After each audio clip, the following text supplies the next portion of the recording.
Hello guys, मेरा नाम है लवप्रीत सिंह और स्टडी टावर चैनल पर आपका स्वागत है। जो हमारी मिडेवल हिस्ट्री पर सीरीज चल रही है उसका जो फोर्थ पार्ट रहने वाला है। इससे पहले 3 पार्ट और आ चुके हैं। अगर आपने वो नहीं देखे तो पहले जाकर उन्हें देखिएगा। एक निवेदन है, ये आपका खुद का चैनल है, इसे सब्सक्राइब जरूर कीजिएगा और जो वीडियो है इसको शुरू से लेकर लास्ट तक देखिएगा, फिर ही आपको इसका भरपूर फायदा मिलने वाला है। और अगर आपको पसंद आती है तो वीडियो को शेयर जरूर कीजिएगा और लाइक भी कीजिएगा। चलिए, आज का हमारा जो लेक्चर है तुगलक डायनेस्टी पर रहने वाला है, इसे स्टार्ट करते हैं। इससे पहले जो हमारे 3 लेक्चर आए हैं उनके बारे में बता देता हूं। पहले में हमने मुस्लिम इन्वेजन को कवर किया था। उसके बाद जो हमारी दिल्ली सल्तनत पर जो डायनेस्टीज रूल करती जा रही हैं उनके अबाउट हम डिटेल में कवर करते जा रहे हैं। इससे पहले हमने स्लेव डायनेस्टी और खिलजी डायनेस्टी को पूरा अच्छे से डिटेल में, इसके रूलर्स क्या क्या उनने काम किया है उसको पूरा अच्छे से डिटेल में कवर कर चुके हैं। और जो आज का हमारा लेक्चर है वो रहने वाला है तुगलक डायनेस्टी पर। जो ये तुगलक वंश है इसके अबाउट पूरा डिटेल में कवर करेंगे। कौन कौन से इसके रूलर रहे, क्या क्या उन्होंने अपने टाइम में काम किया, कैसा कैसा उनका जो एडमिनिस्ट्रेशन था कैसा चल रहा था, पूरा अच्छे से कवर करने वाले हैं। चलिए, आज का जो हमारा लेक्चर है इसे स्टार्ट करते हैं। जो आप स्क्रीन पर देख रहे हैं ये है प्रेजेंट का भारत, आज का भारत है। और जो कलर्ड पोर्शन है इस पर, इस इलाके पर राज किया है तुगलक डायनेस्टी ने, जिसका शासनकाल रहेगा 1320 से लेकर 1414 कॉमन एरा तक। और बता दूं कि जब मोहम्मद बिन तुगलक इसका सेकंड रूलर आएगा ना तुगलक डायनेस्टी का, तो जो साउथ वाले इलाके हैं ये खुद को इंडिपेंडेंट घोषित कर देते हैं। तो आगे चलकर ये दिल्ली सल्तनत का पार्ट नहीं रहेंगे, खुद को इंडिपेंडेंट घोषित कर देंगे। वो आगे जाकर बताऊंगा, जब उसकी बात होगी तो उसे भी हम कवर करेंगे। तो तुगलक डायनेस्टी है, हम देख चुके हैं 1320 से लेकर 1414 कॉमन एरा तक इसका शासनकाल रहा। और इसके जो पहले रूलर रहे वो थे गाजी मलिक, जिन्हें ग्यासुद्दीन तुगलक कहा जाता है। और इनका शासनकाल रहा 1320 से लेकर 1325 कॉमन एरा तक। इनका जिक्र हमने जो हमारी खिलजी डायनेस्टी को जब हमने कवर किया था उसमें भी किया था। इन्हें क्या था, नॉर्थन वेस्टर्न एरिया का वार्डन भी बनाया गया था। अगर आपको याद हो, अगर आपने वो वीडियो देखी है तो आपको याद होगा, इसे नॉर्थन वेस्टर्न एरिया का वार्डन भी बनाया गया था। और आगे चलकर तुगलक डायनेस्टी की नींव यही बंदा रखता है गाजी मलिक। और इसके आगे जब ग्यासुद्दीन तुगलक की मौत हो जाती है तो उसके बाद उसका बेटा मोहम्मद बिन तुगलक, जिसे जौना खान कहा जाता है, 1325 से लेकर 1351 कॉमन एरा तक राज करेगा। और ये मैं रियल नाम इसलिए रखता हूं क्योंकि काफ़ी बार एग्जाम में इनके रियल नेम भी पूछे गए हैं, इसलिए ये भी इंपॉर्टेंट है, इन्हें भी याद रखिएगा कि किसका क्या नाम है। मोहम्मद बिन तुगलक की मौत के बाद फिर इसका चचेरा भाई मोहम्मद बिन तुगलक का फिरोज शाह तुगलक, ये बनेगा दिल्ली का अगला सुल्तान।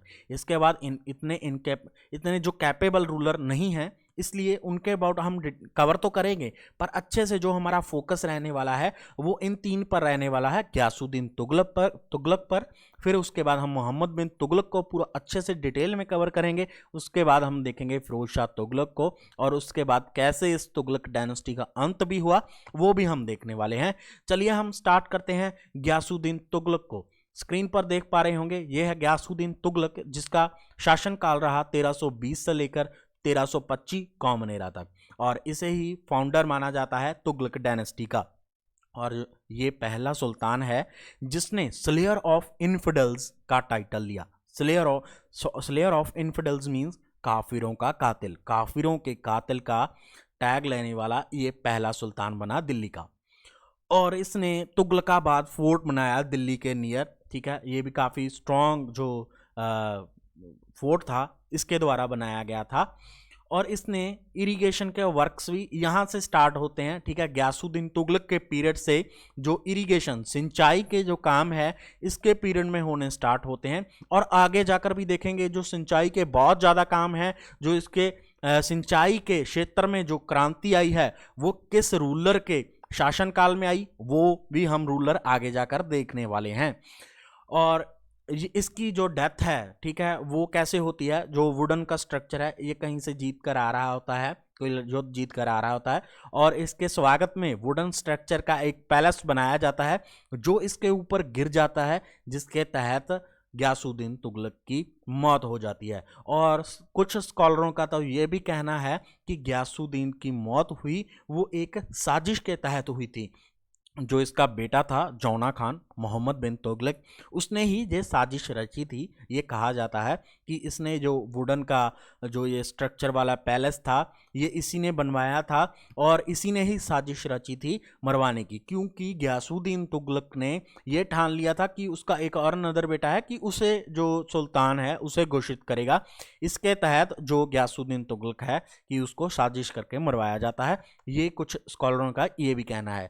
हम आगे कवर करने वाले हैं। जब गयासुद्दीन तुगलक की मौत हुई तो उसके बाद सुल्तान बनता है मोहम्मद बिन तुगलक। मोहम्मद बिन तुगलक का जो शासन काल रहा वो 1325 से लेकर 1352 कॉमन एरा तक रहा और ये बहुत मज़ेदार रूलर रहने वाला है, क्योंकि इसे अब हम बदकिस्मत भी कह सकते हैं, क्योंकि कई जो हम आगे के एक्सपेरिमेंट देखेंगे उनसे हमें पता चलेगा कि ये बदकिस्मत कैसे है। और जो इसने एक्सपेरिमेंट किए वो अच्छी तरह से इम्प्लीमेंट भी नहीं कर पाया, वो भी हम देखने वाले हैं। इसलिए जो इसके एक्सपेरिमेंट हैं वो बहुत बुरी तरह से फेल हुए और बहुत ही बुरे वक्त का भी इसे सामना करना पड़ा। और जो इसके एक्सपेरिमेंट हैं वो देखेंगे कि वो इसके खुद के टाइम के नहीं थे, बहुत परे की सोचता था। ये भी हमें देखने को मिलेगा। चलिए हम इसके एक्सपेरिमेंट स्टार्ट करते हैं कि क्या क्या एक्सपेरिमेंट किए। बहुत कुछ आपको सीखने को मिलेगा और एग्ज़ाम में भी काफ़ी तुगलक डायनेस्टी बेस से भी जो भी किसी भी तरह के क्वेश्चन पुट हो सकते हैं वो आपको अच्छी तरह से आने लग जाएंगे और थ्योरी को हम बहुत अच्छे से कवर करने वाले हैं। इसके बाद हम MCQs सीरीज़ भी एक लेकर आएंगे। और आप कोई भी एग्ज़ाम की तैयारी कर रहे हैं जिसके सिलेबस में हिस्ट्री वर्ड मेंशन है तो ये आपके लिए क्लास इंपॉर्टेंट रहने वाली है। तो उसका पहला एक्सपेरिमेंट देख रहे हैं। इसने क्या किया, अपनी जो कैपिटल है दिल्ली थी इसे शिफ्ट कर दिया देवगिरी में, यानी कि दौलताबाद शिफ्ट कर दिया। इसने सोचा कि वहाँ जाकर अच्छे अच्छे से जो चीज़ें हैं उन्हें इम्प्लीमेंट करूँगा, कि बेटर एडमिनिस्ट्रेशन मैं वहाँ पर स्टार्ट करूँगा। इसलिए इसने फोर्सली जो पॉपुलेशन है उसे शिफ्ट करवाया दौलताबाद की तरफ। और जो दिल्ली और दौलताबाद का डिस्टेंस है ये है 1500 किलोमीटर का। याद रखिएगा 1500 किलोमीटर का। लास्ट में इसके बारे में भी बात करेंगे। 1500 किलोमीटर का एरिया है। और इसके बाद क्या हुआ, 2 साल बाद ये अपनी जो कैपिटल है इसे वापस फिर शिफ्ट कर देता है दिल्ली को। ठीक है, पहले दिल्ली से दौलताबाद गया, फिर दौलताबाद जाते ही 2 साल के बाद ये अपनी जो कैपिटल है उसे वापस फिर दिल्ली को शिफ्ट कर देता है, क्योंकि वहाँ पर बहुत ज़्यादा पानी की कमी थी, जिसके कारण ये क्या करता है, वापस दिल्ली को शिफ्ट कर देता है। और हमने देखा था कि 1500 किलोमीटर का जो वकबा है, बीच में जो डिस्टेंस है दिल्ली से देवागिरी का, तो आने जाने में लोग हैं ना बहुत ज़्यादा उनको जो नुकसान होता है, बहुत ज़्यादा लोग मारे भी जाते हैं, जो बूढ़े होते हैं, ठीक है, उनकी भी बहुत ज़्यादा की जो मौत हो जाती है और काफ़ी जो है फाइनेंशियली भी उनको काफ़ी दिक्कत आती है। ठीक है, तो आगे जाकर और भी देखेंगे कि कैसे फाइनेंशियली भी बहुत ज़्यादा डिफ़िकल्टीज और बढ़ने वाली हैं। और आगे ये क्या करता है, ये ना एक मंगोलों का अटैक होता है और उसे सक्सेसफुली पछाड़ देता है।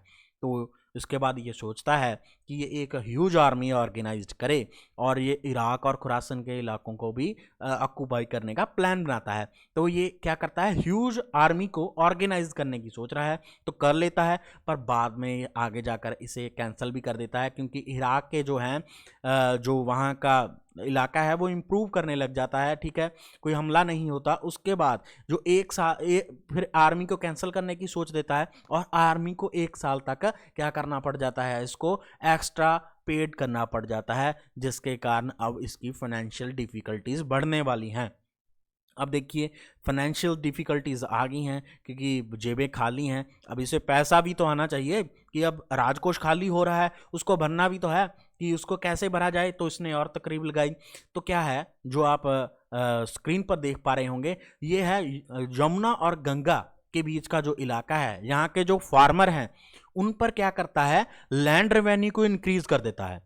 अब लैंड रेवेन्यू को इंक्रीज कर दिया, इसने सोचा भी राजकोष को जल्दी भर लूंगा। ठीक है, अच्छा सोचा, पर क्या होता है, यहाँ से पता चलेगा कि इसकी किस्मत बहुत ख़राब है। वहाँ के लोग उस टाइम जो वहां पर अकाल पड़ा हुआ था उससे भी जूझ रहे थे और प्लेग की बीमारी से भी जूझ रहे थे, जिसके कारण ये इसका बहुत बड़ा फेलर साबित हुआ कि इसने ठीक है लैंड रेवेन्यू को इंक्रीज कर दिया, पर वहां के लोग तो पहले से ही उनका तो दिवालिया निकला हुआ है, इसलिए हैवी टैक्स से बचते हुए कई लोग तो जंगलों को भी भाग गए। ठीक है, ये भी देखने को मिला।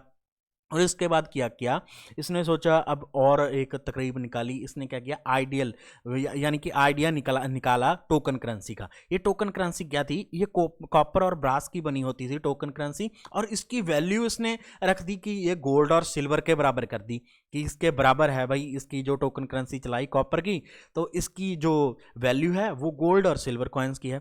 अब लोग भाई कैसे चेंज करेंगे, ये तो इसमें फर्जी भी काम चलने लग गया और कॉपर इजीली मिल जाता है, तो क्या किया, इसमें फर्जी जो करेंसी है वो भी चलने लग गई। अब ये भी इसका बहुत बड़ा फेलर साबित होने वाला है, क्योंकि अब कोई भी गोल्ड और सिल्वर के बदले कोई भी ये टोकन करेंसी तो लेगा नहीं भाई। और राजकोष में भी जो काम थे वो इसी टोकन करेंसी से होने लगे, राजकोष में यही जो करेंसी है यही भरने लगी, तो ये एक पत्थर के समान हो गई। जो टोकन करेंसी थी इसकी वैल्यू एक पत्थर के समान होगी, मतलब ये किसी काम की नहीं। बाद में इसे खारिज भी करना पड़ा, इसको फैसला वापस लेना पड़ा, टोकन करेंसी को बंद भी करना पड़ा बहुत बुरी तरह से। ये भी एक फेलर साबित रहा। ठीक है, इस तरह से हमने देखे जो इसने काफ़ी जो काम किए वो इसके फेल ही रहे। जो इसने एक्सपेरिमेंट किए, सोचा इसने अच्छा था पर उसे इम्प्लीमेंट अच्छे से नहीं कर पाया। ठीक है, इसकी सोच अच्छी थी, मतलब कि ये अच्छा सोच रहा था कि ऐसे इम्प्लीमेंट होगा, पर वैसे भी इसको इम्प्लीमेंट करने में ये सक्सेसफुल नहीं हुआ। और ये पढ़ा लिखा भी बहुत अच्छा था। ठीक है, धार्मिक ज्ञान, फिलोसफिकल एजुकेशन इसे बहुत अच्छे से आती थी, और काफ़ी लैंग्वेज का भी ज्ञान था इसे, अरेबिक पर्शियन लैंग्वेज आती थी। ठीक है, फिलोसफी में, एस्ट्रोनॉमी में, ठीक है, मैथमेटिक्स में, और अच्छा लिखता भी बहुत अच्छा था। ठीक है, लिखाई भी उसकी बहुत अच्छी थी, कैलीग्राफर था। और ये धर्म के मामले में बहुत ज़्यादा टॉलरेंट था। ठीक है, वो कैसे पता चलता है, क्योंकि जो इसके रिलेशंस हैं और कंट्रीज के साथ, इजिप्ट, चाइना के साथ, वो अच्छे बताए गए हैं। ठीक है, और इसके टाइम में ही एक फेमस ट्रैवलर आया था, इब्न बतूता। ठीक है, जो आप स्क्रीन पर देख पा रहे होंगे, इसे इसका गाइड दिखा रहा है, वो है इब्न बतूता। और ये इब्न बतूता है, ये एक स्कॉलर था, हिस्टोरियन, पोएट। ठीक है, अपने उस जमाने का बहुत फेमस ट्रैवलर था, और इसका फेमस वर्क है सफ़रनामा रहला। ठीक है, और ये कहाँ से आया था, मोरक्को से आया था, और इंडिया में 1334 कॉमन एरा में आया, और दिल्ली में, ठीक है, दिल्ली में इसने 8 साल एज अ काजी भी वर्क किया। ठीक है, ये बहुत इंपॉर्टेंट है, काफ़ी बार इस पर क्वेश्चन बनाया जाता है एग्जाम में कि इब्न बतूता जो ट्रैवलर है किसके जो शासनकाल में आया था, तो मोहम्मद बिन तुगलक के शासनकाल में आया था 1334 कॉमन एरा में, और यहाँ पर काजी के तौर पर भी 8 साल के लिए काम किया दिल्ली में। आगे चलते हैं। इसने एक डिपार्टमेंट बनाया एग्रीकल्चर का, और उसमें एक पोस्ट क्रिएट करी, दीवाने अमीर को ही। अब ये जो पोस्ट है, ये बंदा है जो अमीर को ही है, ये क्या करता है, ये स्कीम लॉन्च करता है जो खेती बाड़ी की जो है कल्टीवेशन है, ठीक है, खेती बाड़ी के लिए सीड्स वगैरह के लिए लोन्स प्रोवाइड करता है ये डिपार्टमेंट। ठीक है, और अमीरे को ही जो इसका पोस्ट क्रिएट करी गई है, ये आदमी क्या करता है, लोन्स प्रोवाइड करता है फसलों के लिए। ठीक है, खेती बाड़ी के लिए लोन दिए जाते हैं। ये जो डिपार्टमेंट है ये आगे जाकर भी कंटिन्यूस रहता है। जब इसके बाद रूलर आएगा ना फिरोज शाह तुगलक, उसके टाइम में भी ये जो डिपार्टमेंट है इसे कंटिन्यूस रखता है। ठीक है, लोन देने कंटिन्यूस रखता है। और इसने जो फोर्ट है आदिलाबाद का, इसने बनाया था मोहम्मद बिन तुगलक ने। और इसके टाइम में, ठीक है, जो साउथ की स्टेट थी, लास्ट ईयर में क्या हुआ, जो साउथ की स्टेट थी भारत की, वो खुद को क्या करने लग गई, इंडिपेंडेंट उन्होंने घोषित कर दिया। और उसके साथ साथ जो औध का गवर्नर था, मुल्तान, सिंध, उन्होंने भी मोहम्मद बिन तुगलक की अथॉरिटी के खिलाफ क्या कर दिया, रिवोल्ट करने स्टार्ट कर दिए। एक तो ये काफ़ी जो रिवोल्ट हुए, उन्हें दबाने में ये काफ़ी टाइम इसे लग जाता था। ठीक है, एक रिवोल्ट दबाता था, दूसरा खड़ा हो जाता था, इसका ऐसे ही मतलब चलता रहा, काफ़ी रिवोल्ट इसके खिलाफ हुए। और जो 1351 है, इसकी जो हेल्थ है वो काफ़ी बुरी हो गई, जिसके कारण 1351 में मोहम्मद बिन तुगलक की डेथ हो जाती है। इसकी हेल्थ काफ़ी बुरी होने के कारण काफ़ी ख़राब हो जाती है, जिसके कारण 1351 में इसकी मौत हो जाती है। और इसकी मौत के बाद जो आएगा, ठीक है, जो सुल्तान बनेगा वो बनेगा फिरोज शाह तुगलक। और मोहम्मद बिन तुगलक के अबाउट जो फेमस जो स्कॉलर हैं, ठीक है, बदौनी, उनका कहना है कि जो लोग थे इसके टाइम के मोहम्मद बिन तुगलक के, वो सुल्तान से फ्री थे और जो सुल्तान था वो लोगों से फ्री था। मतलब दोनों में कनेक्शन अच्छे से नहीं बैठता था, ये कहना था। ठीक है, चलिए आगे देखते हैं। फिरोज शाह तुगलक, जिसका पीरियड रहेगा 1351 से लेकर 1388 कॉमन एरा तक इसका शासनकाल चलने वाला है। अच्छे से कवर करने वाले हैं क्या क्या इसने भी किया, बहुत इंपॉर्टेंट रूलर रहने वाला है एग्जाम के पॉइंट ऑफ व्यू से भी। 1351 से लेकर 1388 कॉमन एरा तक इसका शासनकाल रहा और ये नोबल्स के द्वारा चुना गया था। ठीक है, 1351 में जब डेथ होती है मोहम्मद बिन तुगलक की, तो उसका कज़न है, उसका चचेरा भाई है फिरोज शाह तुगलक, और इसे अगला सुल्तान बनाया जाता है और नोबल्स के द्वारा चुना जाता है। तो इसके जो काम है वो काफ़ी नोबल्स के प्रति भी रहते हैं। जैसे काम करने वाले हैं जो नोबल्स हैं, उनकी जो सैलरी वगैरह भी है उसे भी काफ़ी बढ़ा देता है। और इसे जब ये सुल्तान तो बन जाता है, पर इसे काफ़ी जो मुश्किलों का सामना करना पड़ता है। हमने देखा था जो साउथ के इलाके हैं उन्होंने खुद को इंडिपेंडेंट घोषित कर दिया है और नॉर्थन एरिया में भी काफ़ी जो रिवोल्ट हैं वो हो रहे हैं। ठीक है, जो दिल्ली सल्तनत है उसकी अथॉरिटी के खिलाफ काफ़ी रिवोल्ट उस टाइम हो रहे हैं। इसने साउथ के इलाके को मतलब कब्जा करने की बजाय इसने जो नॉर्थन एरिया है उस पर भी, मतलब कि उसको ही मैं सेव कर लूँ, इतना अच्छा है कि इस पर ही मैं अच्छे से अपना एडमिनिस्ट्रेशन चला सकूँ, इसलिए इसने जो नॉर्थ का एरिया है उसे अच्छे से अपने कब्जे में लिया। इसने साउथ के इलाकों पर इतना ध्यान नहीं दिया, इसने नॉर्थ को सेव बनाया। और इसने जजिया टैक्स भी लगाया। जो जजिया टैक्स है आपको पता होगा कि ये किन पर लगाया जाता है, जो नॉन मुस्लिम हैं उन पर ये जजिया टैक्स, जो उनसे नॉन मुस्लिम हैं उनसे कलेक्ट किया जाता था ये रेवेन्यू।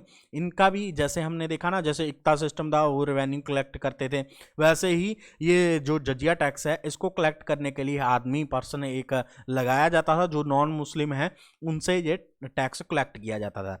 और इसका थोड़ा सा और बता दूं, जो जजिया टैक्स था इंडिया में वो कुतुबउद्दीन ऐबक, हमने फर्स्ट जो लेक्चर है उसमें कवर किया था कुतुबउद्दीन ऐबक, जो हमने स्लेव डायनेस्टी को कवर किया था, उसमें हमने देखा था जो स्लेव डायनेस्टी का फाउंडर है कुतुबउद्दीन ऐबक, उसने यह जजिया टैक्स, ठीक है, भारत में लागू किया था। वो पहला सुल्तान था और इसने भी अच्छे से इम्प्लीमेंट किया और जो ब्राह्मण थे उनको भी नहीं बख्शा, उन पर भी अच्छे से इसने टैक्स को इम्पोज किया।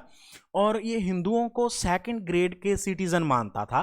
ठीक है, काफ़ी हार्श एटीट्यूड था हिंदुओं के प्रति। और जो ब्राह्मण थे अगर वो कुरान के प्रति कोई भी क्वेश्चन करते थे तो उन्हें पब्लिकली जला भी दिया जाता था इसके काल में। और इसने इक्तादारी सिस्टम जो हमने चलता आ रहा है, हमने पहले देखा था जो इल्तुतमिश ने अच्छे से किया था, इम्प्लीमेंट किया था, उसको इसने भी अच्छे से रिवाइव किया। ठीक है, उस पर थोड़ी सी सख्ती कर दी कि उसे अच्छे से बनाया और इसने एक नया सिस्टम कर दिया कि हेरिडेटरी कर दिया। मतलब जो इक्ता बनेगा उसका जो अगला जो बेटा होगा, ठीक है, आगे जो उसका वारिस होगा वो भी इक्ता ही बनेगा। ठीक है, इसी तरह से जो सोल्जर हैं उनको लैंड भी साइन की जाती थी कि वो सर्विस दे रहे हैं, उनको लैंड भी दी जाती थी। और इसकी रिक्रूटमेंट की, जो सोल्जर की रिक्रूटमेंट है, इसे भी हेरिडेटरी कर दिया, यानी कि खानदानी कर दिया कि जो भाई सोल्जर है, सोल्जर का बेटा भी आगे जाकर सोल्जर बनेगा। ये सिस्टम यहाँ से स्टार्ट हो गया। सॉरी। आगे इसने क्या किया, शर्ब, ठीक है, ये पहला सुल्तान है जो शर्ब टैक्स लगाएगा, यानी कि इरिगेशन टैक्स, सिंचाई का टैक्स इसने लगा दिया है। और इसने अपने टाइम में जो कैनल्स हैं, जो नहरी सिस्टम है, वो बहुत अच्छे से स्टार्ट कर दिया। मतलब को जो सिंचाई का साधन है उसे भी अच्छे से दिया। अगर टैक्स कलेक्ट कर रहा है तो भाई फैसिलिटी भी दे रहा है। अच्छे से जो नहरी सिस्टम है उसको सेटअप किया और सेपरेट डिपार्टमेंट भी बनाया, जो पब्लिक वर्क्स हैं उनके लिए सेपरेट डिपार्टमेंट भी बनाता है। और नहरी सिस्टम, जो इरिगेशन सिस्टम है ना, इरिगेशन की बोलते हैं, जो क्रांति आई वो फिरोज शाह तुगलक के पीरियड में आई। काम होने स्टार्ट पहले गयासुद्दीन तुगलक के भी हो गए थे, पर जो अच्छे से क्रांति आई, इरिगेशन जो टैक्स भी लगा और इरिगेशन के मामले में, सिंचाई के मामले में बहुत ज़्यादा क्रांति आई, तो वो फिरोज शाह तुगलक के टाइम में आई।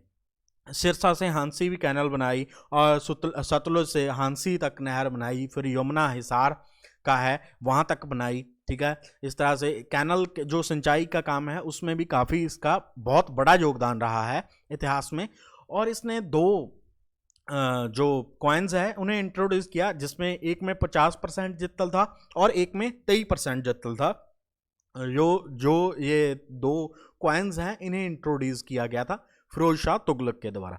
और इसने काफ़ी सारी जो रॉयल फैक्ट्रीज हैं उन्हें उस टाइम में कारखानाज कहा जाता था, ये भी डेवलप की, ठीक है। इसमें जो स्लेव्स हैं उन्हें एम्प्लॉय किया जाता था, उन्हें एम्प्लॉय रखा जाता था। इसमें भी इसने क्या किया, एक डिपार्टमेंट बनाया जो आप स्क्रीन पर नीचे देख रहे होंगे, दीवाने बंदागन, ठीक है। ये डिपार्टमेंट था स्लेव का और इसका चार्ज ऑफिसर था वकील बंदागन, ठीक है। वकील बंदागन इसका क्या था, ऑफिसर था। और दीवाने बंदागन ये एक डिपार्टमेंट था, इसका ऑफिसर है वकील बंदागन, ठीक है। इसे जो संचालन करता था वो वकील बंदागन करता था।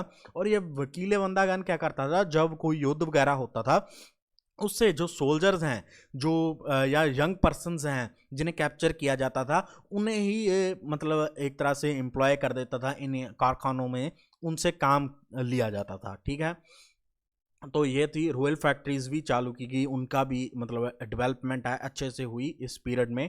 और इसने काफ़ी सारे टाउन्स बनाए, ठीक है। लगभग इसने 300 के करीब जो टाउन्स हैं इसके द्वारा इसके रीजन में जो बनाए गए, ठीक है। उनमें से जो फेमस है, ठीक है, फेमस की बात कर लेते हैं, जैसे फिरोजाबाद बनाया गया जो दिल्ली के रेड फोर्ट है उसके नियर दिल्ली में, ठीक है, जिसे अब कहा जाता है फिरोज शाह कोटला, हिसार, जौनपुर और बहुत सारे टाउन्स हैं जो इसके द्वारा बसाए गए। और आगे बात करें, इसने और मेन जो काम किया जो कुतुब मीनार है, ठीक है, उसे भी रिपेयर करवाया। अब वो भी देख लेते हैं। कुतुब मीनार के अबाउट हमारे पहले भी जिक्र आ चुका है, स्लेव डायनेस्टी में इसका अच्छे से जिक्र किया है, यहाँ भी देख लेते हैं। ये जो आप देख पा रहे होंगे लेफ्ट साइड जो तस्वीर में देख पा रहे होंगे ये है कुतुब मीनार। और कुतुब मीनार की 5 स्टोरीज हैं, ठीक है।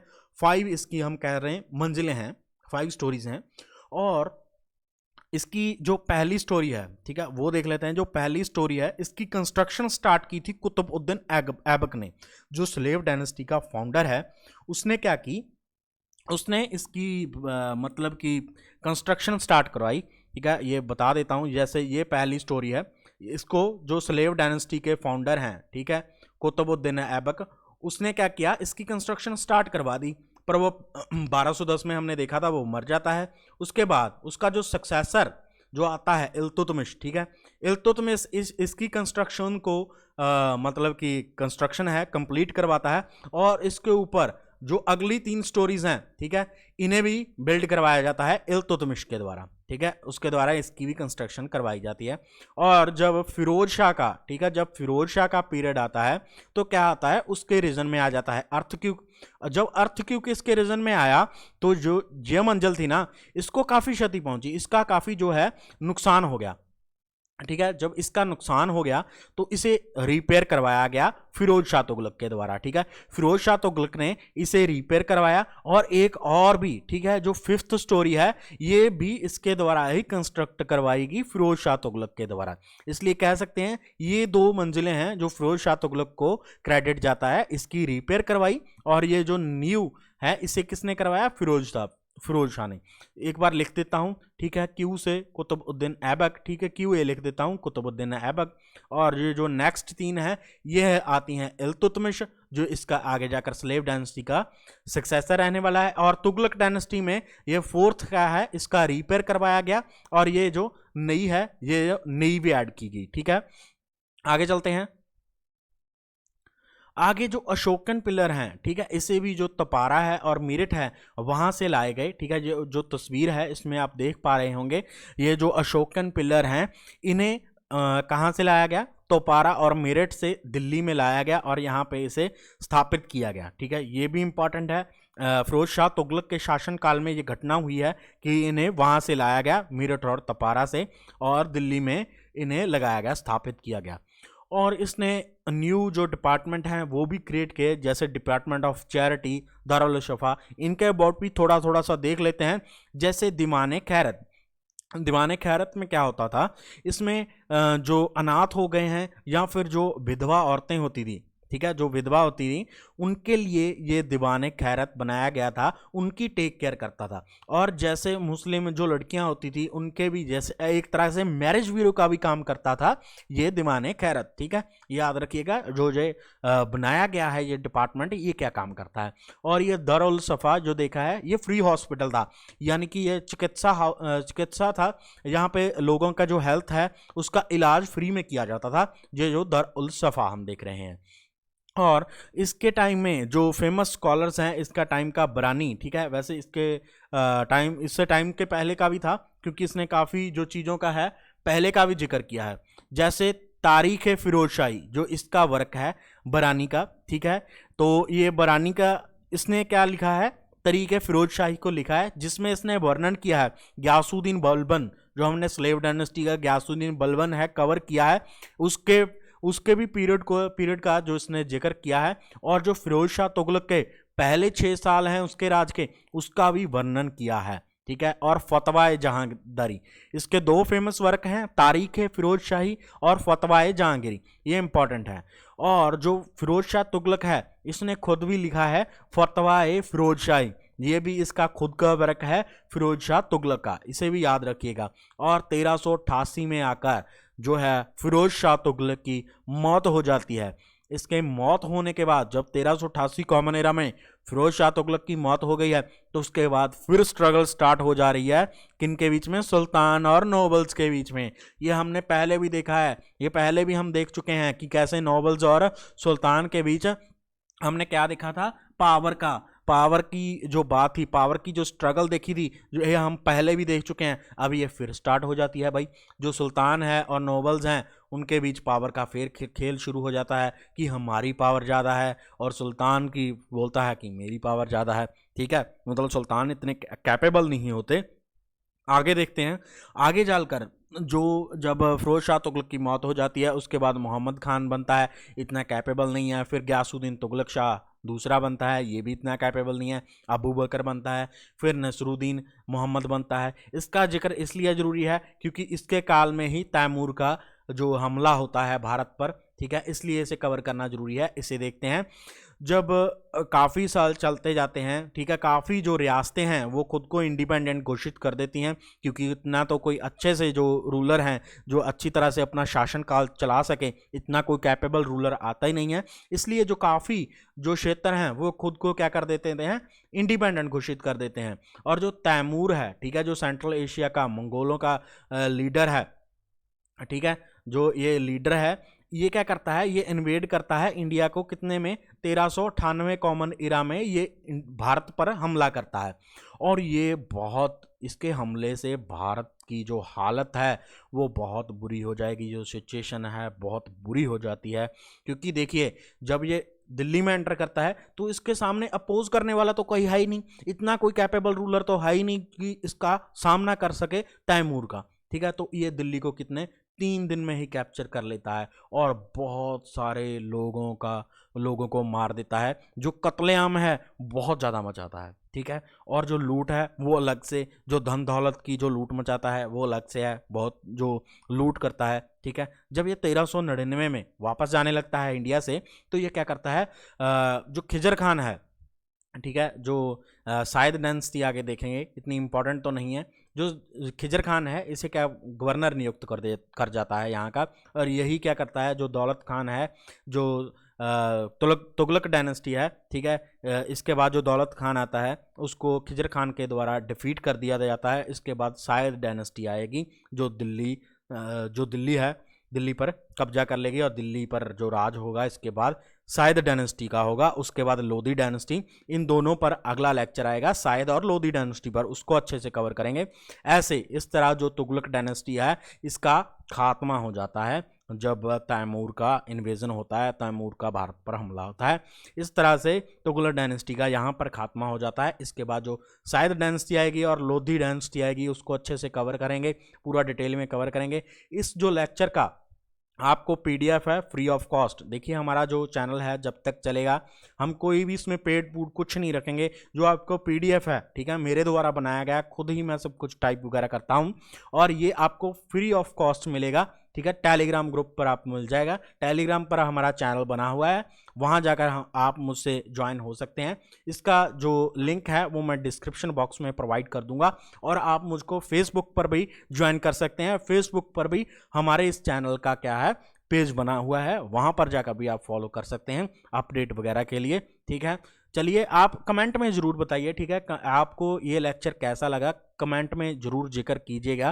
क्या क्या और भी अगर आपको ऐड करवाना है तो हम ऐड भी कर सकते हैं, यह आपका चैनल है। ठीक है, जैसे आप पढ़ना चाहते हैं वैसे ही अच्छे से आप बताइएगा कि आपको अच्छे से समझ आ रहा है या नहीं आ रहा है। पूरा अच्छे से कमेंट में आप उस चीज़ का जिक्र जरूर कीजिएगा और वीडियो को लाइक और शेयर भी जरूर कीजिएगा। आपका अपना चैनल है, इसे सब्सक्राइब भी कर लीजिएगा अगर आपने नहीं किया हुआ है। चलिए अगले लेक्चर में मिलते हैं, बाय बाय। और आपका इतना कीमती वक्त इस वीडियो पर देने के लिए बहुत बहुत धन्यवाद, थैंक यू। आपके ये वीडियो बहुत काम आने वाली है अगर आपने इसको शुरू से लेकर आखिर तक देखा है। चलिए अगले लेक्चर में मिलते हैं।